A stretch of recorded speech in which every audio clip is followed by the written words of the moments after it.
কিয়ামতের ময়দানে গীবতকারী বান্দা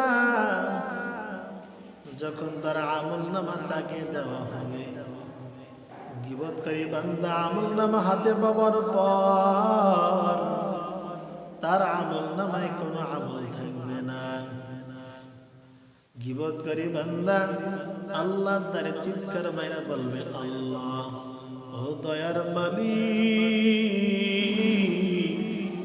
দুনিয়াতে নামাজ পড়েছি, হজ করেছি, যাকাত দিয়েছি, আল্লাহ রমজানুল মুবারক মাসে রোজা রাখলাম, কিন্তু আল্লাহ কই আমার আমলনামা কোথায় গেল?